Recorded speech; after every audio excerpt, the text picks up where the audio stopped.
All right, people, Labor Day has come and gone. The summer is officially over, and we are ready to kick off the fall season to head into the rest of 2022 award season, as I like to call it. There was a bunch of Emmy Awards winners that happened over the weekend. The Don't Worry, Darling drama that's coming out of Venice Film Festival is already heating up, and we are here to talk about the premiere of a show that felt doomed from not even just from the announcement of the premiere, just from like when it was originally gonna happen. I don't even remember when they first announced this. I think it was like 2-3 years ago. I want to say back in 2019, 2020. I gotta check and look when they officially bought the rights, but we are here. I'm joined with, once again, my good friend Eli Holicky. He hasn't been on since our Barry episode in order to talk about the premiere of Amazon's, need to preface that this is Amazon's, not Tolkien's, Amazon's Lord of the Rings, The Rings of Power. Eli, you got anything to say before we get this started? Not really. Just yeah, I think you know my feelings on it. Saving it for the episode. Yeah, that's what I like to hear. All of that and more on tonight's episode of the Talkin TV podcast.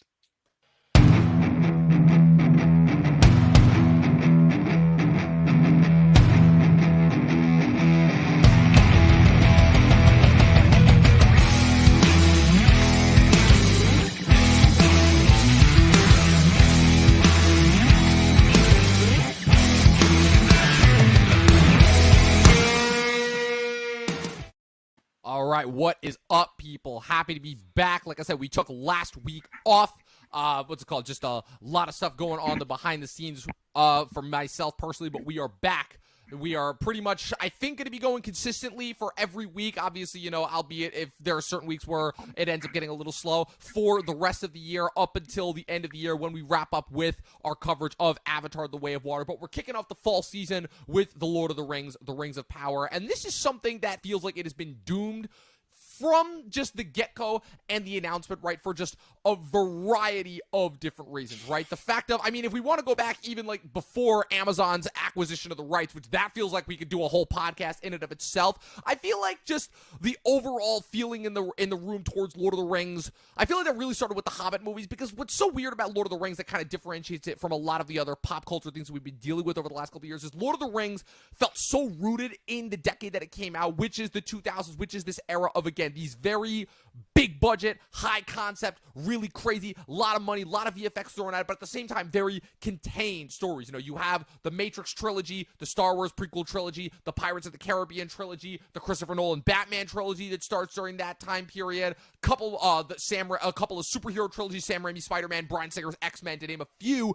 And the whole thing about that is the Lord of the Rings trilogy, when it came out in the early 2000s, felt like it was just the king of all those. It was just, I think we could both agree, Eli, those movies are pretty much masterclasses as far as everything that it is they accomplish. You know, their adaptation, their visuals, their technical prowess, both in front of and behind the camera, you know, and it all came from, again, just this place of love and passion. The fact that Peter Jackson was so vehemently diehard about making sure that they adapted Tolkien the right way, and the fact that he was, I feel like out of all of those other trilogies that I just named, and for the most part, I think those are some pretty damn good ones, a few exceptions here and there, it just felt like those ones, it felt like there was just the most love, the most passion, the most fervor put into them. It's the reason why we can still come back to those movies over and over again 20 years after their release. It's why, again, people will sit down for like the 9.5 hours of watching them. But the thing is that when Return of the King ends, you know, it's been a source of memes for years, it feels like an ending. It feels like an ending to the story, you know? And even though there was The Hobbit and there was the Silmarillion,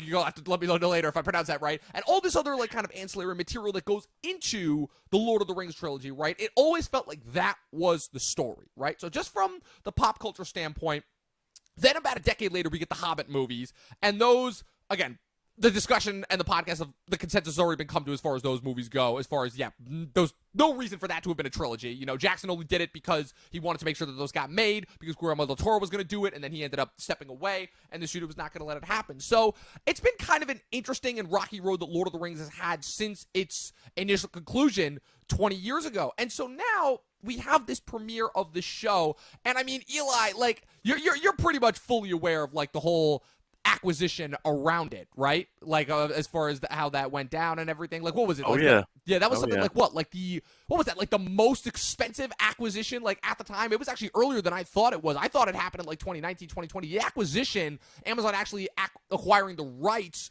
to, obviously, the Lord of the Rings property happened in November of 2017.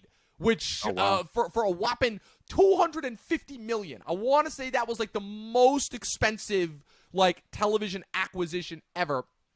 They finally got production going during the pandemic. I think what was it? They spent like $715 million or something ridiculous like that on just this season alone. I believe the number that I've been seeing was around 460 million, around there. On average, budget per episode is about 3/4 of the entirety of Game of Thrones final season. Right, So which is put that in mind perspective. blowing.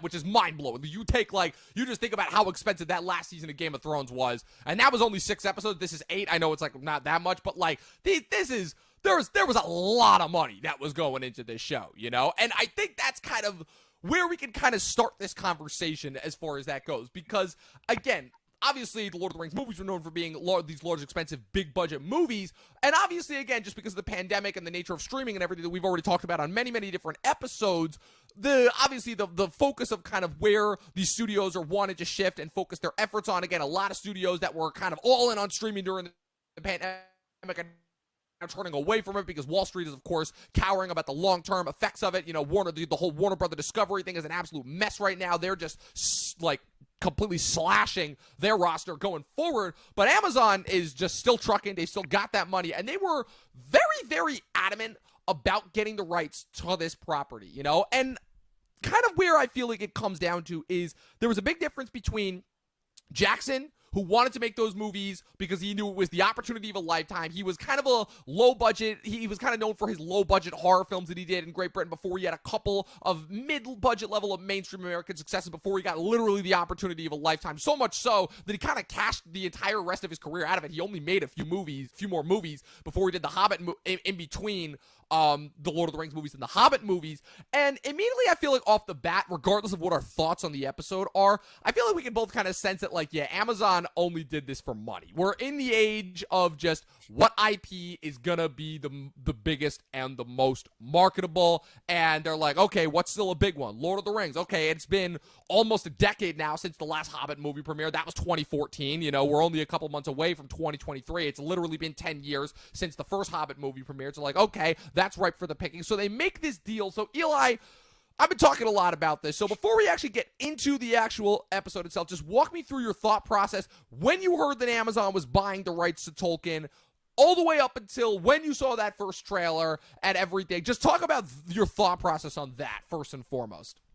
I believe I first heard about it around mid-2019, to be honest. I think when the production of the show began, or at least the writing did, or something around that. And immediately I kind of read an article that Bad Robot was going to be attached to it, and I just started getting really worried. Obviously attached to the new Star Wars trilogy. Obviously they have a lot of ideas they like to push into their projects, and I was a little worried right from the start. And over the course of like the next year or two, it kind of kept snowballing, and I kept seeing more and more about the problems, or some of the people that were going to be attached to the cast. And I just because I'm very passionate about Lord of the Rings. It's my favorite movie trilogy ever. It was the first like major fantasy book I ever read. I read The Hobbit. I read The Silmarillion. I consider myself to be at least like an above average fan. I can't exactly like quote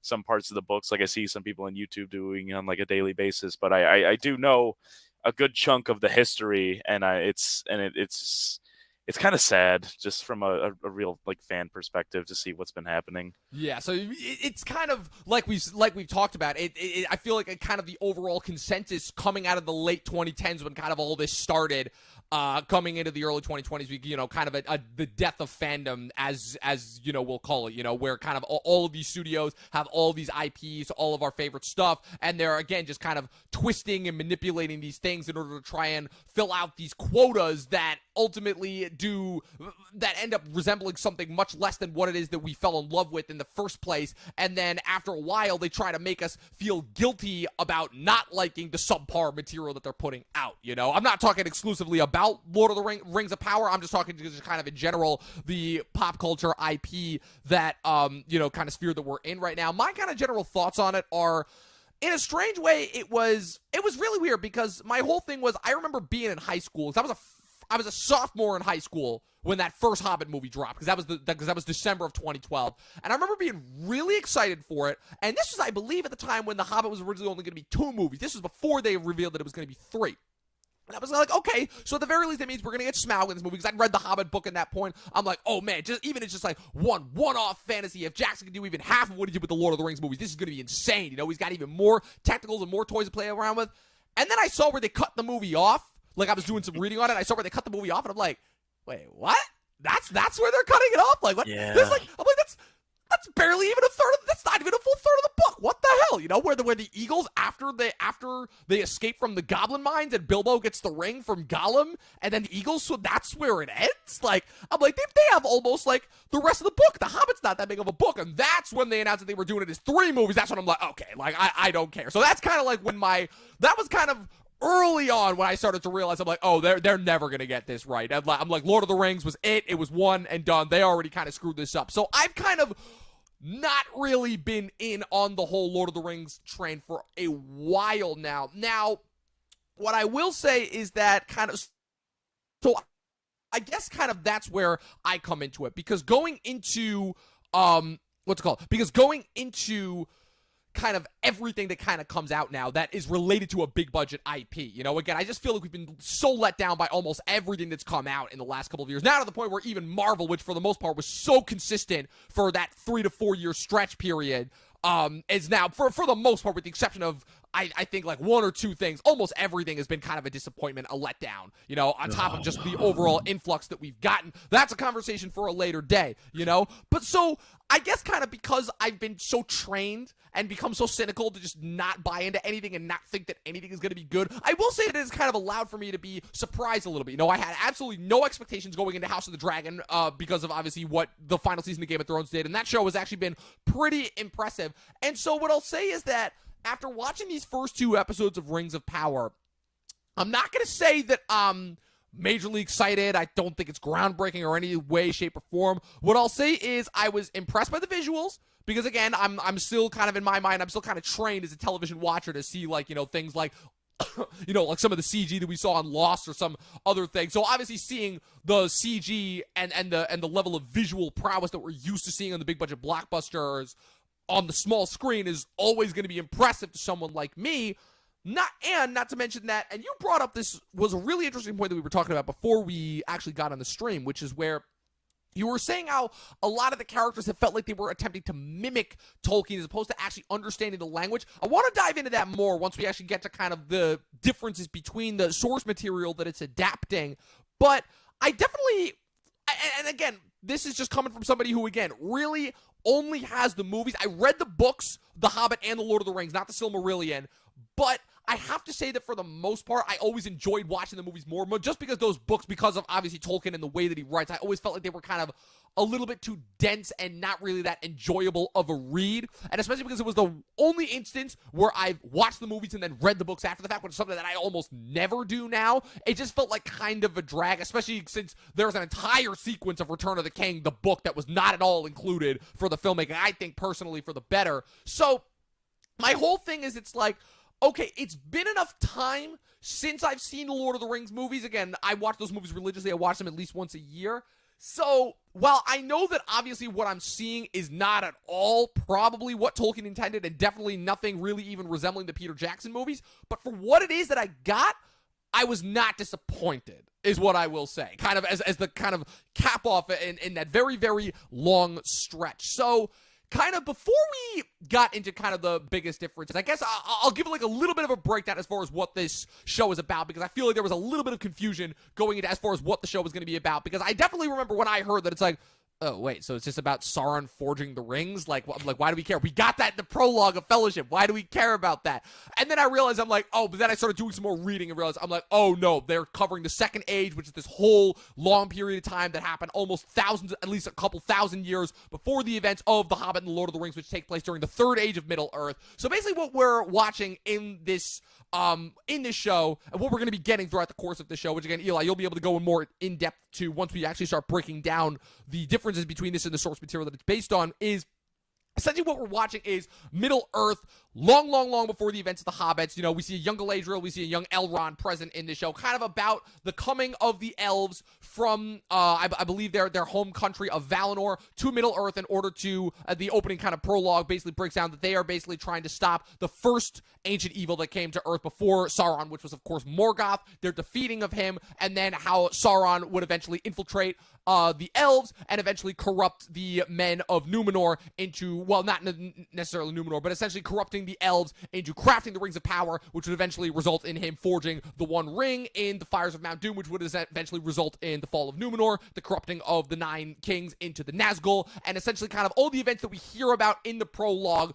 of Fellowship, which again, all of this takes place thousands upon thousands of years, and presumably, maybe if not this season, then possibly the next season, because I believe they've greenlit this for season 2, which will eventually result in Isildur cutting the ring from Sauron's hand and Sauron vanquishing, essentially, is what we're going to be getting in this show. So, before we actually break down kind of what we, actually, you know what? Screw it. I'm just going to get into it. So, Eli, you know what? I'm pushing it up now.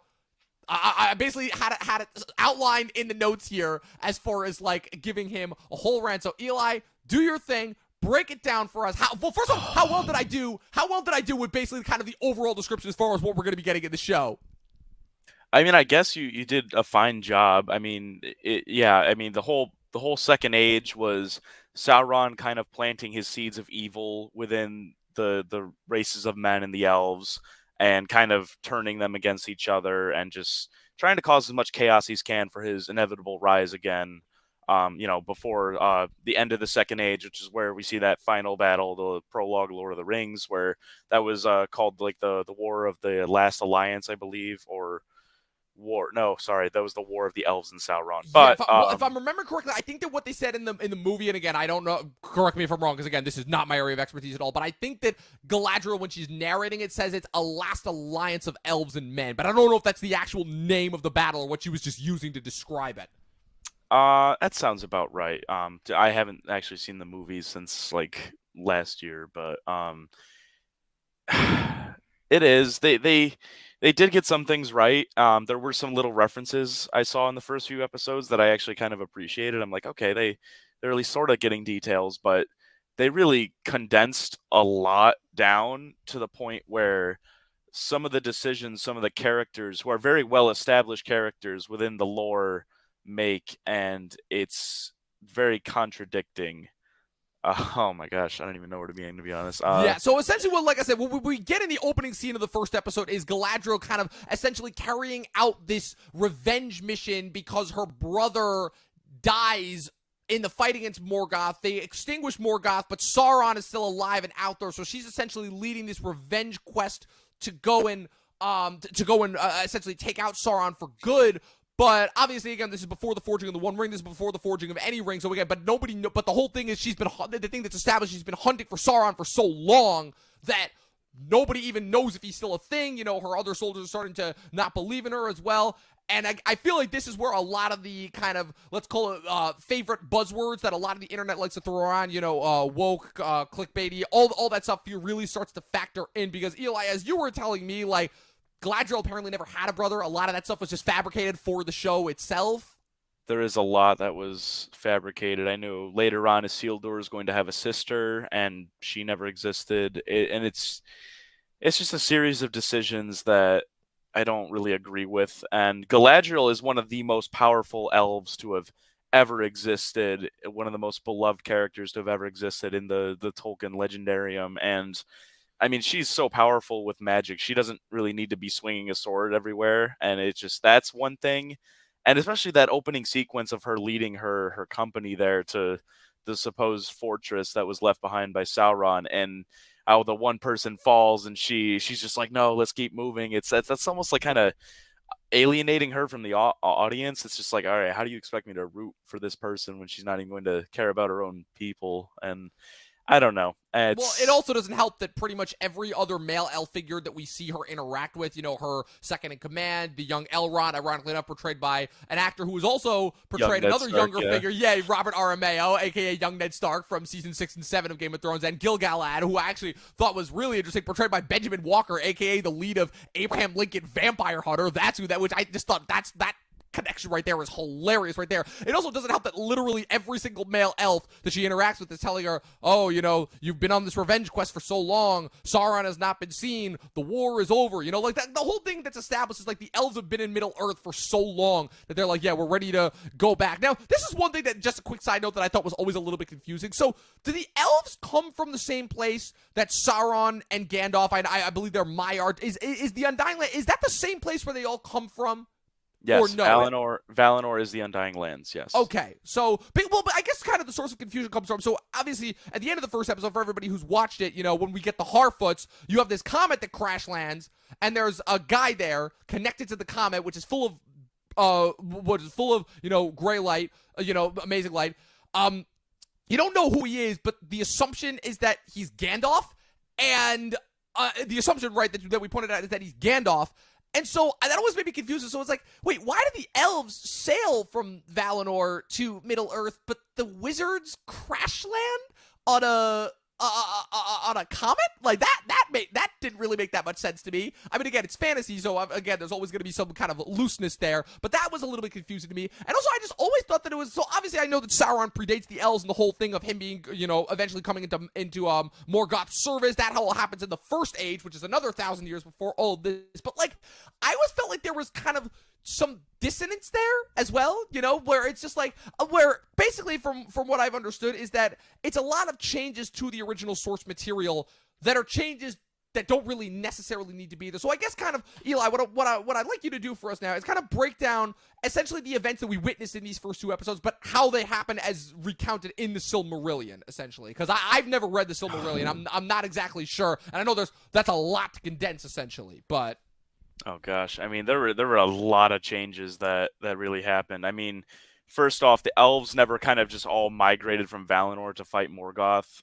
There were already a lot of elves in Middle Earth. They kind of sort of portrayed it, at least to me, as this like undiscovered land that maybe was inhabited by dwarves. And it's like, no, they were always there. It was actually men that were the last people to come to Middle Earth, that way after the elves. And there were many wars against Morgoth and his forces during that First Age, and they kind of summed it up into one like centuries long war. And I felt like that kind of invalidated a lot of the conflicts, and there was just so much that happened. I mean, it just was very, very interesting. Galadriel, like her arc kind of in that first episode, whether she should stay behind and fight or things like that, her decision between going to the Undying Lands or not. She never had the option to begin with to go to the Undying Lands. I won't kind of go on a tangent, but it had to do with this kind of like a schism between the elves a long time ago, between one of the great kings. He killed some of his family members in order to take the throne, and depending on which side elves sided with in that conflict, that's kind of depends on who was permitted to go to the Undying Lands. And when Gil-galad was giving that speech to Galadriel and some of the other warriors there, that you were all permitted to now go, elves in general are always permitted to go to the Undying Lands. It's more of like their choice. At least the ones that sided on, the side of Feanor and the great, that civil war there. And I feel like they don't portray the elves as like as grandiose and like mystical as like even as they do in like Peter Jackson's Lord of the Rings trilogy.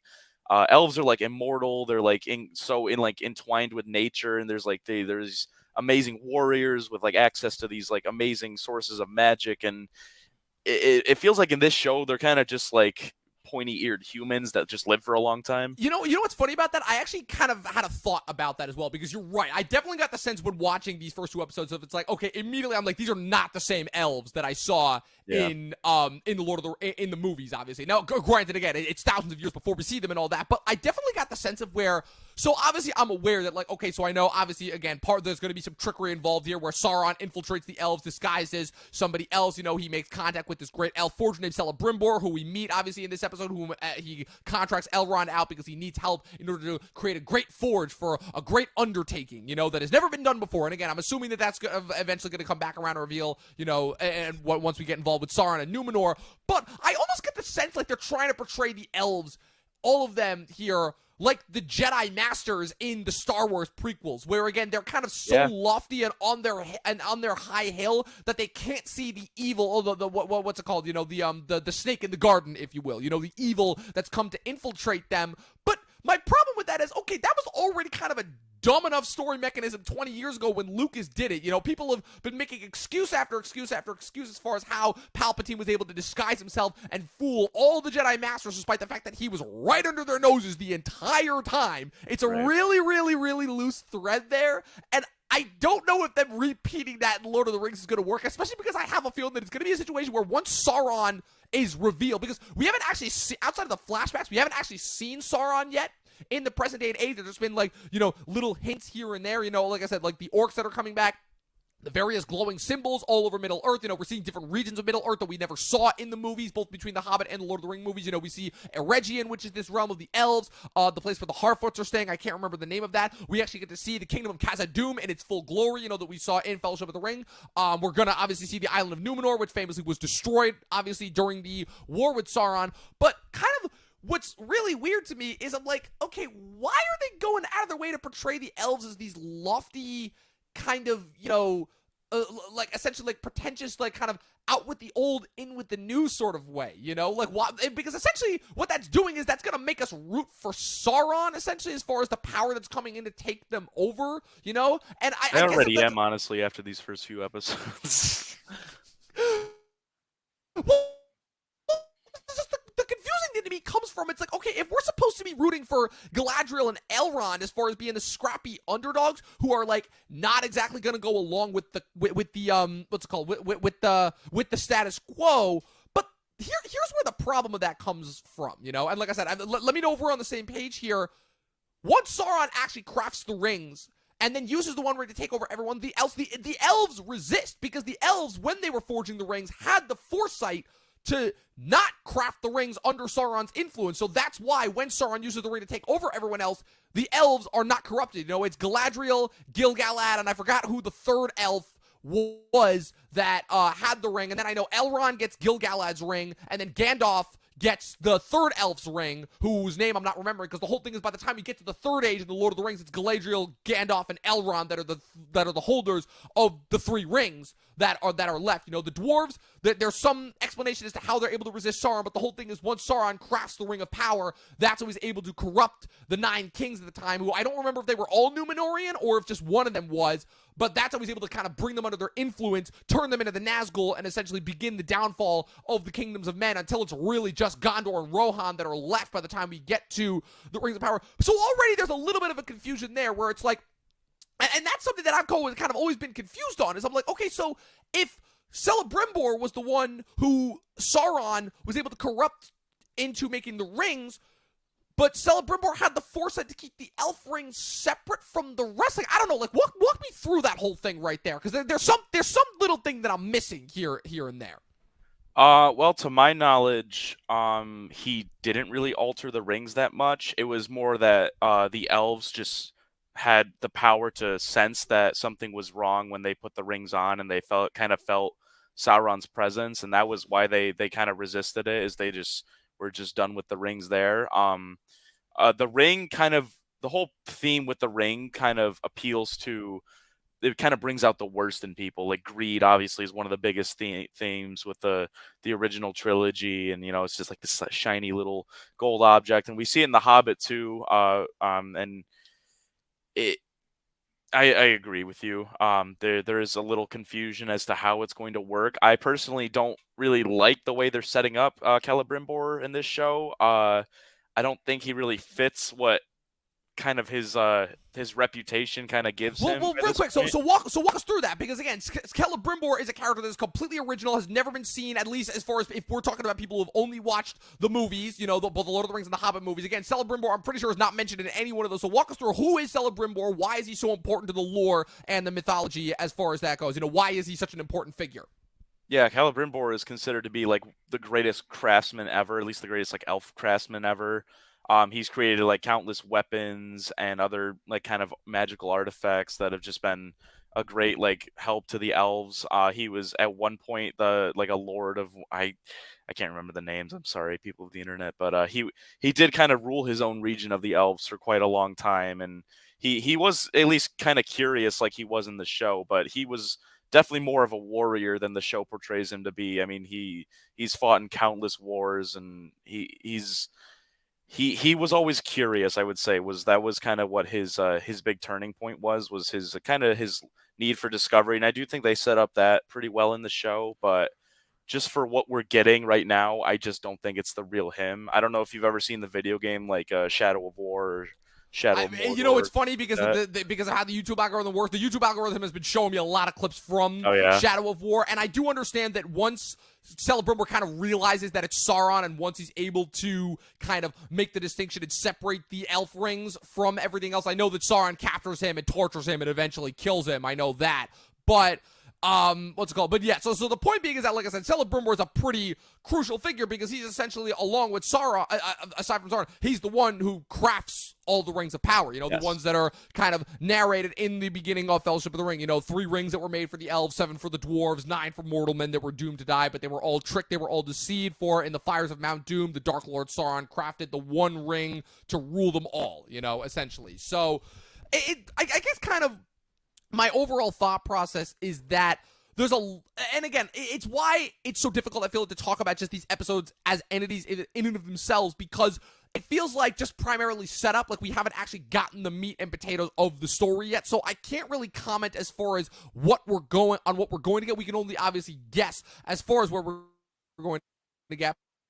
Again, aside from the Galadriel stuff, where the whole thing is that Galadriel is about to go into Valinor, but then turns back and jumps into the water and is now swimming back towards Middle Earth. You have Elrond, who's been paired up with Celebrimbor by Gil-galad in order to try and forge an alliance with the dwarves of Khazad-dûm in order to begin forging, well, again, what we can assume to be forging of the rings. Then we have the 2 storylines that seem to be directly setting up for Sauron. The one with, the one elf who is falling in love with a human. I can't remember the elf's name. I know he's played by Ismael Cruz Cordova.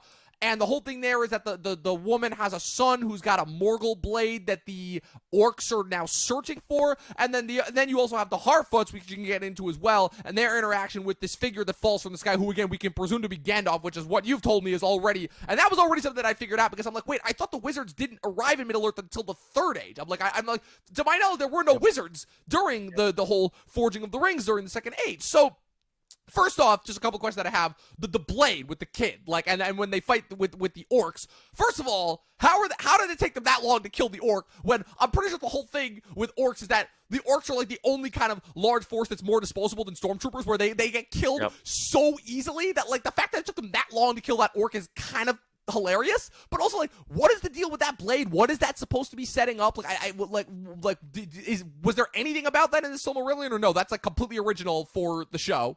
No, that plot line is completely original. We don't know who the kid is. We don't know who the mother is. They've never ever been mentioned in the archives or whatever Amazon has the rights to. I'm not really sure where it's going to be taken. I mean, we know where it has to end. It's just it does feel a little unnecessary, and I can understand the perspective as someone who probably doesn't understand a lot of the lore or the history of the world, how it's just like it doesn't really feel like there's a plot yet, you know? Right. Yeah.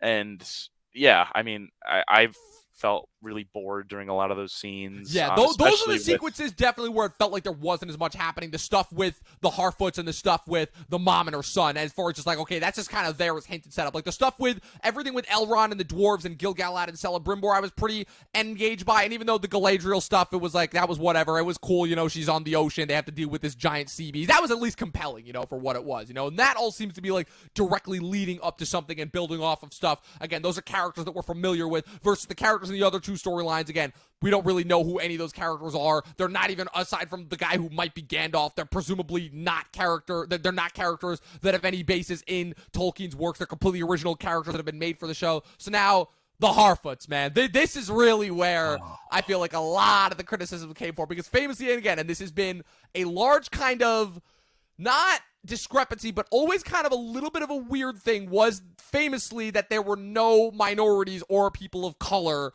in Lord of the Rings originally, because obviously when Tolkien wrote and published the source material, it was published during the 1920s and 30s, immediately after World War I in England. So of all places, and Tolkien was a linguist first and foremost, so it was his probably overall interaction and knowledge of minorities just within the world at that point. Keep in mind what period of time we're talking about was relatively small to begin with. And so naturally that has kind of always been a little bit of a discrepancy as we've kind of moved into the internet and modern age, as far as people saying, okay, why are there no minorities or black people in in the Lord of the Rings movies, and the answer simply comes from the fact that it's that just wasn't even a thing that Tolkien was even just not even consciously aware of when he was writing that. Now, whether that's a fault of his, that's a podcast for a different day, but it definitely feels like with the Harfoots and then also with the dwarf, that just feels like a massive overcorrection, like Amazon trying to fulfill their diversity quotas that we know. And again, this is not, and just so you know, the internet knows, this is nothing that is kind of kept a secret or anything. We know that these massive corporations literally have diversity quotas where they're like, okay, we are contractually obligated to have to have hired a certain number of people that fulfill this minority, this minority, this minority. That is a thing. You can all go and look it up. That is completely valid. So, Eli, the inclusion of that whole kind of stance, I mean, people have been, it's one of those things that, again, it's so difficult to talk about in the modern age because, again, I feel like if you even try to talk about it, you can immediately get labeled as a racist and a bigot, but again, it's like, I'm not going to say that really it was anything that I noticed. It's like, okay, so for my money at least, it's like, okay, so obviously we know that the Harfoots are eventually going to become the Hobbits. I don't really know kind of where that lines up, but it's okay, black hobbits now. Cool, that's a thing that they're doing here. Like it didn't really stand out to me as far as it's like, okay, I don't really. I guess kind of the point that I'm trying to make here is I don't really understand why people are making such a big deal about it. But I don't know. That's just me. You take it from here. Well, what's so interesting about it is that there's just no need. I feel like because a fan wrote a letter to Tolkien in like the 70s or 80s, I believe, asking about like kind of, different races of people within, the world of Middle Earth. And he responded to the fan like saying like that there were more diverse people like towards the eastern and southern lands, like the regions that like, Sauron conquered, and even like the southern continent that we like never see anything of except for like the unfinished tales. And it really is a diverse world, and there are so many opportunities that they could have used to introduce people of color and things like that. They could have taken this show as like a liberty to explore some of the most, those unexplored or regions of the world that we never see, but instead they're kind of just race swapping characters or races or groups of people that we have kind of already seen as predominantly white and fair skinned. And obviously it was written in a different era. Tolkien based his work on, or at least Middle Earth itself, on medieval Europe. And so you were always going to never really have people of color, or at least at the forefront of the story. And I guess it was just me just seeing a group of like nomadic people kind of being like so like racially diverse doesn't really make sense, because especially like the Harfoots in general just seem to be like wanting to keep outsiders out, so it almost makes you wonder how they were so, how they kind of started to begin with. Exactly. Kind of, it's like, okay, so like kind of the interspecies versus intraspecies kind of like, again, like who knew that we were going to be having like a diversity conversation for Lord of the Rings of all people. But I guess kind of the reason why those points are important to bring up is because it's not like Tolkien was uneducated on this stuff, I guess. I got a little bit of a contradiction to my previous point, but like the whole thing is that like Tolkien was a linguist. He was I believe he was also a little bit of an anthropologist. Like he was a vast studier of cultures, how they worked, how they functioned and all of that, the line of history. He was vastly into that. The whole thing is that like kind of when he was conceiving of the idea of the Lord of the Rings he essentially kind of, and this is something that we talked about before as well, he essentially kind of constructed the Silmarillion as this entire backstory for this world so that there could be all of this different rich lore that went into it just so that he could have some sort of a basis for Lord of the Rings. So it's not like this is just somebody who was just randomly willy-nilly making stuff up. You know, this is somebody who had a vast understanding of cultures that were there at the time. So that's kind of why when we talk about this idea of kind of, for lack of a better word, introducing these diversity quotas, which is what they are. Again, let's not have any facades up. Introducing these diversity quotas into the work, that's what people are talking about when they don't understand the need for it, because this is based off of work that, while again, is very much based in the time in which it was released, it's work from somebody who very much so knew what they were talking about as far as, and the other thing as well, and this is actually a point from my brother-in-law that he brought up that I thought was actually ingenious, which is that Tolkien specifically was not a fan of allegory, right? So, which is why whenever people try to make kind of comparisons and say, Lord of the Rings was based off his experiences in World War I, it's like, no, not really. Tolkien wasn't really a fan of that. So the whole thing is that, like, any parallels to our world or world events, they're really more of just an influence than direct references. You know, like the War of the Ring is not supposed to be World War I. You know, there have been many people who have made comments and comparisons to that beforehand, but ultimately at the end of the day, it's not. You know, you can make those allusions and comparisons if you want,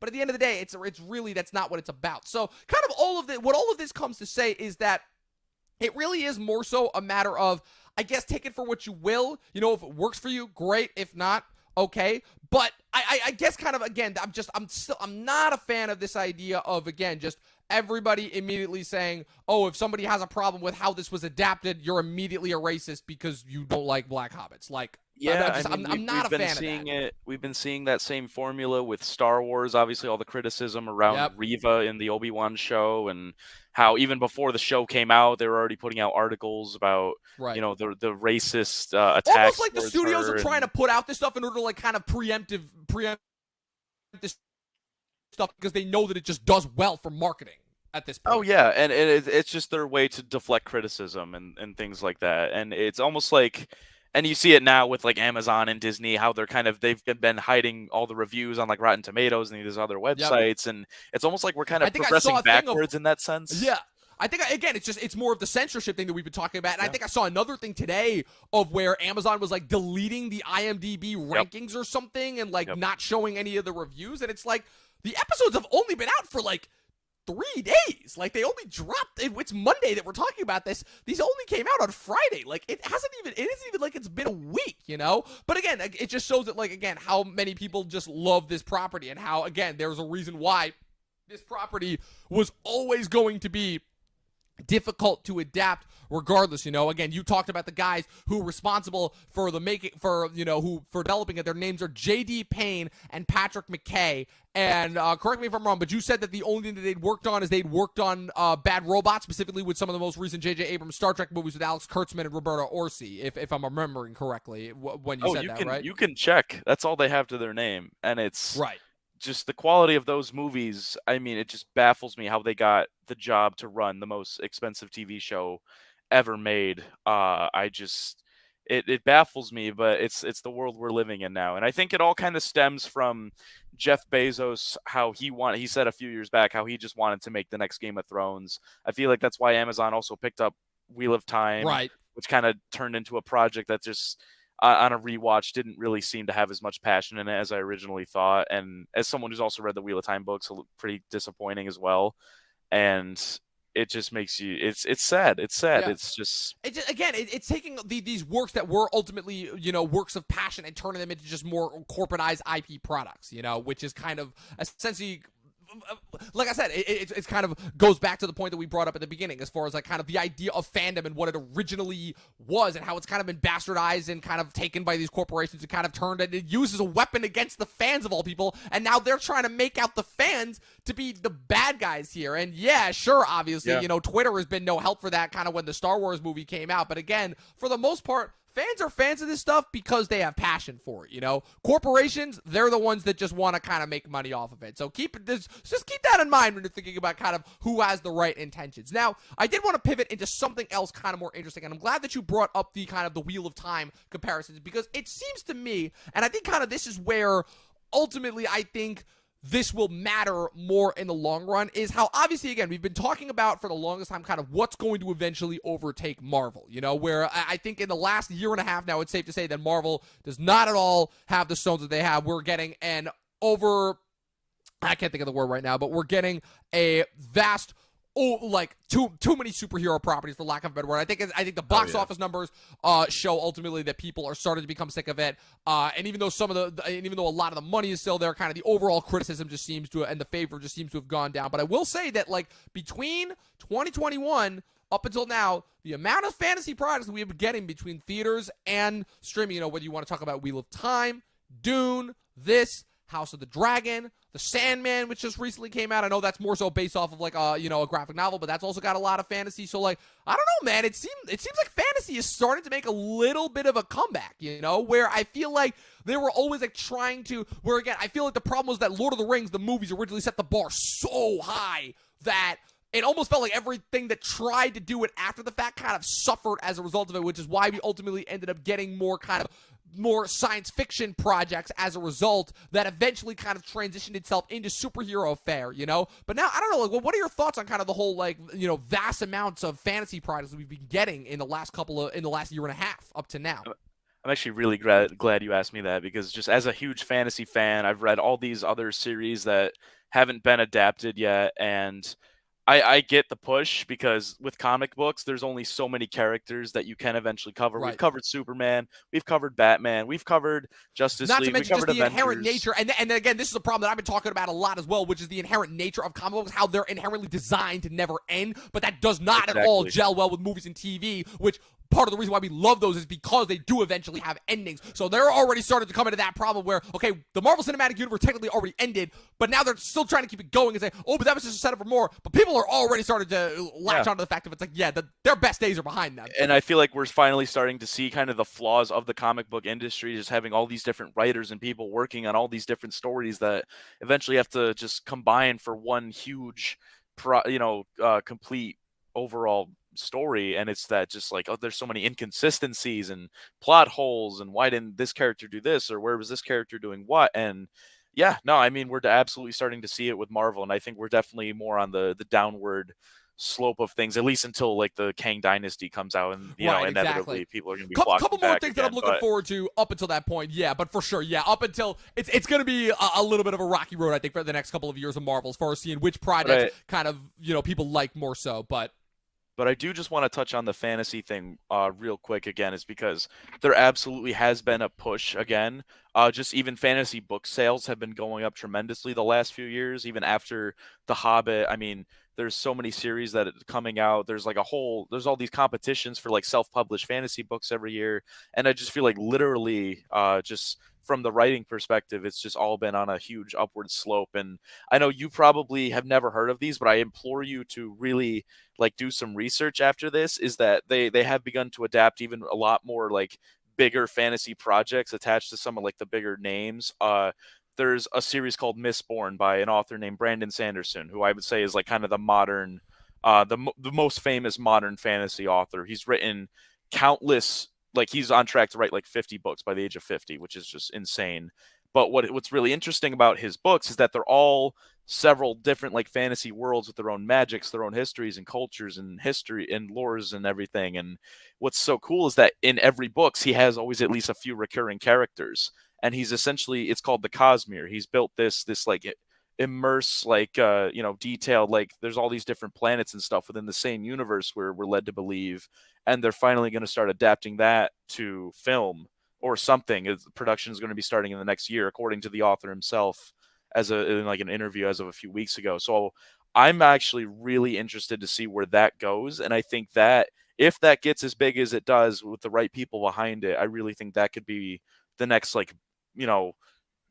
juggernaut to challenge Marvel for the cinematic dominance there. And I guess that's kind of what's so interesting, because again, it feels what was kind of one of the good things about the success of Marvel is kind of people's ability to handle higher concept stuff, because I feel that was always kind of a lot of the challenge that was set by a lot of the great trilogies that we got in the 2000s that eventually led into kind of the Marvel takeover of the 2010s, is kind of people gradually beginning to accept, because again, that was a lot of the reasons why a lot of these movies, they attempted at them, but they either failed or were just kind of ended up becoming cult classics after the fact, even though they were not box office successes, is the idea that I Right. feel like people, specifically in Hollywood, have always been trying to make these projects, but they've never really had the mainstream success. Like I said, Star Wars started that a little bit. A lot of the 80s kind of lesser known, cult hits, your Never Ending Stories, your Dark Crystals, your Labyrinths, all of those were kind of necessary in setting the foundations. And then the 90s with the independent boom kind of went away from that a little bit, and they were more so about just like making blockbusters as family friendly as possible, and there wasn't as much high concept stuff.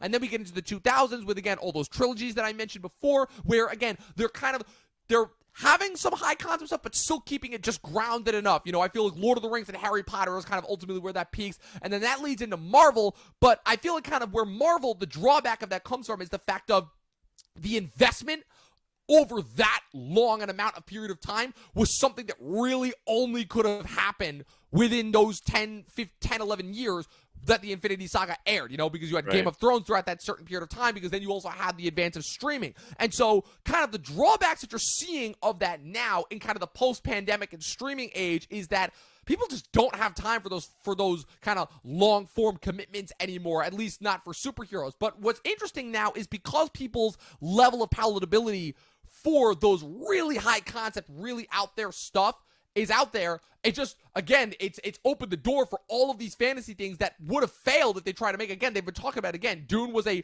financial, behind the scenes, and overall flop back in the 80s. They've been trying to make Wheel of Time for literally 20 years at this point, and they're now finally being able to make them. So as far as I'm concerned, like I said, if there's one good thing that we can take away from this conversation, it's that the wheels are off for fantasy. And I'm honestly kind of really excited to see what we get in the next couple of years, because I will say that like kind of all the traditional projects that we were originally would have looked forward to like 3-4 years ago, like I said, just all those kind of relatable IPs that we know about, like again, your Star Wars, your Marvels, your DCs, although we kind of know all the tricks and trades, and we kind of know what to expect from that, so it's kind of hard. The formula to really is just excited. so overused at this point. You kind of just know what you're gonna get before you even walk into it. It's like, Black Adam's gonna come out in the next year. It's just he's more of an anti-hero, but at the end of the day, we all know he's gonna end up saving the day. There's gonna be some that's other another people. thing of where it's like, again, it's The Rock. We know exactly. Forget DC. We know exactly what to expect from a Rock action movie. Oh yeah. And like, but even I'll even say this, even with James Cameron and bringing back the Avatar movies. I know a lot of people, again, just making endless jokes about how that movie's never going to come out. But honestly, I'll say that if James Cameron can actually, again, the whole thing that I have always said is, and that everybody's been saying throughout Cameron's entire career, is never ever bet against him. Everything was against him on Titanic, and that was the highest grossing movie of all time. Then he spent, again, this is the thing that everybody forgets, there were 12 years between Titanic and Avatar, and then Avatar tops it, Now, as far as if we're talking just strictly box office, I don't know. But like, I will say that like I have learned to never underestimate James Cameron when it comes to him as a craftsman and a technician. So I'm really looking forward to seeing what he will be able to do as far as crafting the Avatar movies. But I couldn't agree more. I'm really, really excited to see what we get as far as kind of high concept fantasy goes, because again, Dune, I feel like people's individual thoughts on that kind of aside, and the approach and the structure to it, I still thought Dune for the most part was an absolute marvel. I loved everything that Denny brought to the table with that, really kind of being able to explore some of the trippier, like kind of less palatable elements that even as recently as 10 years ago, I feel like they never would have been able to do. I feel like even if they had tried to release Dune in like 2014, 2015, it wouldn't have worked. As opposed to it coming out last year when it did, So, yeah, so with that being said, kind of like I said, that's kind of a little bit of our fantasy side spiel. But in order to kind of wrap up our Lord of the Rings discussion, I guess so. Where do you think this is going to go ultimately, as far as not just necessarily with this season? So obviously, I don't think they've renewed this for season 2 yet. But where do you think this is going to go, kind of? So obviously, again, the end goal is Sauron crafting the Rings of Power. But like, where do you think this goes? Because obviously, again, the assumption is that we're going to see not necessarily the fall of Numenor, but we're going to see like a major battle sequence happen in Numenor at some point before the end of the show. But so like, at what point, like, do you think that this show even lasts like past 3 seasons? Because for me at least, I don't see them with the amount of stuff that they're just putting in these 2 episodes alone. I personally don't see this show lasting more than like 2-3 seasons at most. Especially just given how much money they put into them alone. Yeah, I don't know. I just know from what we're going to see this season, I know Sauron will eventually be revealed by the end. I know we're going to see Numenor. It seems like that's what they're setting up for the 3rd episode, with picking up Galadriel and that guy from the ship wreckage and things like that. And I do know eventually, according to the leaks and everything, that Galadriel and the Queen Regent of Numenor are going to lead like a, or at least like a half female army or something into like a big battle against a bunch of orcs or evil. And what's so interesting, or just not even interesting, what's just so crazy about that is that there were three actual queens in Numenor's history. There were 28 kings and queens. Three of them were queens, and the one they pick to be the actual queen isn't even one of those three queens, which I just think is just like Right. you're missing all the It's marks. one thing in order to try and enforce, like I said, like I said, the quota, because like I said, it is a quota.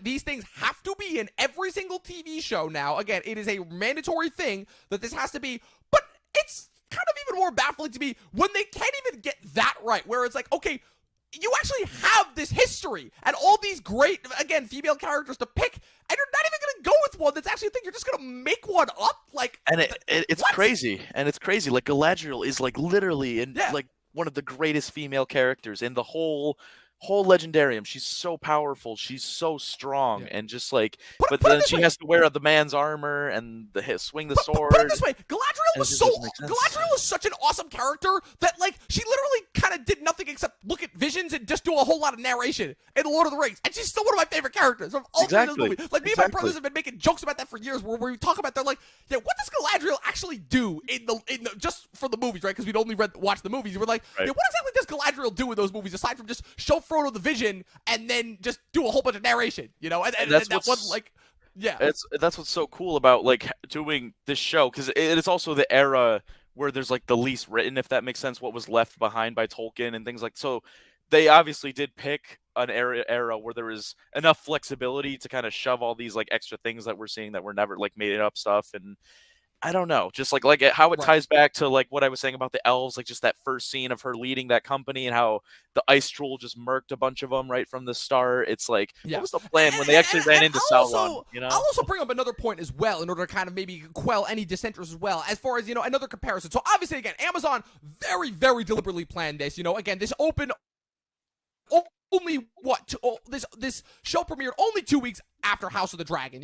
They're both kind of concerning very similar themes, which is again at least one of the prescient themes, at least with Galadriel's arc. Again, the idea of a woman in a predominantly male world. Again, but I'll tell you the difference as far as how they handle it. I think the reason why I think House of the Dragon handles it much better because House of the Dragon immediately sets up that Rhaenyra Targaryen's arc is going to be constantly having to overcome, regardless of again how she is perceived, constantly having to overcome the idea of ruling the Iron Throne as being a woman in predominantly a man's world, where even though her father Viserys announces her as his heir after the unfortunate death of her mother and her newborn brother, the idea that she is always going to have some sort of contention from obviously her from her uncle Daemon, from the King's Hand, Otto Hightower. That is all very, very established, so it is a part of her arc and it feels naturalized. Here there's nothing really that kind of establishes Galadriel as kind of the role of this woman in this man's world, other than, okay, she's just on a hellish revenge quest for her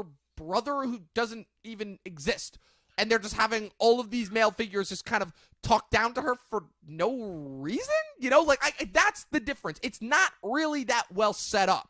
Forget setting up. It's not set up at all. It's kind of it just doesn't make context in the lore, even the history they create, like just by condensing everything down, they left so much out, and like some of those events that they would have left out would really like shape the characters and like their how they kind of just perceive the world and their experiences and their what they would do in certain right. situations. And it's just like a domino effect where you change this one thing, you fundamentally change like these three characters, and just that's why so much just doesn't connect. That's why it feels just so like isolating from everything else. And I do kind of on that point about Game of Thrones, like Game of Thrones was almost created as like an antithesis to Lord of the Rings, where it's like, oh, there's good and evil, you eventually rise up and do the right thing in the end, the good will win out. Or it's like Game of Thrones, it's like, nah, everyone's pretty shitty and people do a lot of really crappy things even when the good option is like right there in front of you just to further better themselves. And obviously it's a much more sexist world, but and so I understand that why the dynamic for a female character in Game of Thrones would be more compelling in that sense. But it's not like it didn't exist in Lord of the Rings either. I mean, Right. you think of Eowyn, how she still killed the Lich King, right? And again, that is the thing that I always talk about when it comes to kind of the modern day feminists, which is I'm like, again, look at how they did Eowyn in, obviously, again, in those original movies and how amazing her arc is. And again, I still had so many girls who I went to high school with who were all saying that, again, who would quote her quote for nonstop. Again, it made for countless memes on the internet, you know? Exactly. It's like, so that's the stuff that I talk about. It's not that, again, when I talk about the idea of anybody who tries to call us out, it's like we're against bad writing. That's all it is. And it's what we see here. Again, I'm interested in the world because of the visuals and kind of what they're setting up and the fact that I don't necessarily know where they're going to go, but I understand the criticisms as far as why people are seeing all the problems that are there. You know, and ultimately, in order to kind of wrap this up, what I'll say is that for these first 2 episodes, very visually flashy, very engaging. I was never bored watching them, but I don't necessarily know where the story's going to go. I'll watch it for sure because I want to see what's going to happen, but I can't necessarily give it like really more than a 3.5 out of 5 just based off those first 2 episodes. What about you? Obviously, as somebody who's got a lot more context for this stuff than I do. Pretty much the only character I can even feel myself getting connected to is Elrond, and that's also just because Elrond's one of my favorite characters just in the whole Tolkien mythology.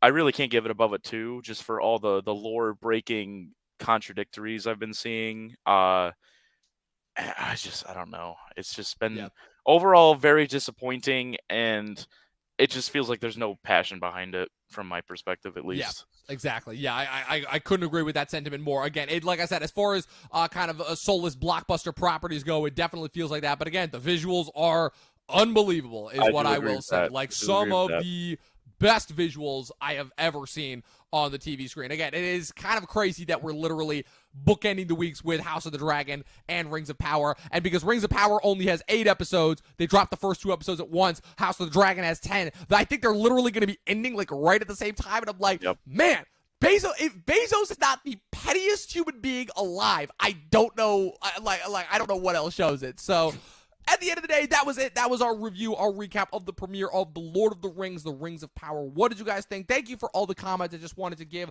a shout out to Eric. Thank you for tuning in with all of your comments. And I just wanted to show this one comment, which I thought was hilarious. Michael Sims is talking about me. God, calm down and take a tranquilizer. Oh, you have no idea. Oh, if he only knew. Oh, if he only knew. That's all I'm going to say. Eli, thanks again for joining me. This was an absolute blast. Thanks for coming on. Where can the good people follow you on the interwebs? Well, if you want to follow me, I have an Instagram, and that's about it. If you do want to give me a follow, send me a DM sometime. I'm more than happy to talk to you. My handle is E_Holicky, just like it says on the screen here. 45. That is E_Holicky 45. And yeah, reach out. I'm always happy to talk.